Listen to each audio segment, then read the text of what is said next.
बदलापुरात गोरगरीब महिलांना पैशांचा आमिष दाखवून अंडाशयांची तस्करी केल्याचा धक्कादायक प्रकार समोर आलाय। या प्रकरणी बदलापूर पोलिसांनी दलालाच्या टोळीच्या मुसक्या आवळलेल्या आहेत। यामध्ये 3 महिलांचा समावेश आहे। त्यांच्या रॅकेटला आणखी किती महिला बळी पडल्यात याचा कसून तपास पोलीस करतायत। एका पीडित महिलेने उपजिल्हा रुग्णालयातील वैद्यकीय अधिकाऱ्यांशी संपर्क साधल्यानंतर हा प्रकार उघडकीस आलेला आहे। गरजू महिलांना पैशांचा आमिष दाखवत गर्भाशयात स्त्रीबीजाची वाढ होण्यासाठी लागणारं इंजेक्शन दिली जात होती। गर्भाशयात स्त्रीबीजाची वाढ झाल्यानंतर अशा महिलांना गाडेकर ही IVF सेंटरमध्ये पाठवायची। तिथं ऑपरेशन थिएटरमध्ये नेऊन गर्भाशयातील अंडाशय काढलं जायचं आणि त्यानंतर त्याची सर्रासपणे विक्री करण्यात येत होती।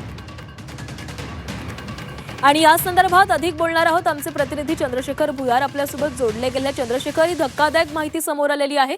महिलांना पैशांचा आमिष दाखवून अंडाशयांची तस्करी केली जात होती। काय कारवाई करण्यात आली या प्रकरणामध्ये? या प्रकरणामध्ये 4 महिलांना अटक करण्यात आलेली आहे।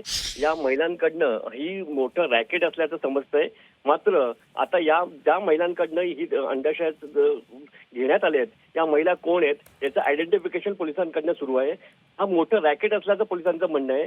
या 4 महिलांना आता अटक करण्यात आलं असून यांच्याकडनं विचारपूस केली जाते की हा जो प्रकार आहे फक्त बदलापूर पुरती आहे की अजूनही याचे जाळे कुठे कुठे पसरलेलं आहे याचा पोलीस शोध घेत आहेत।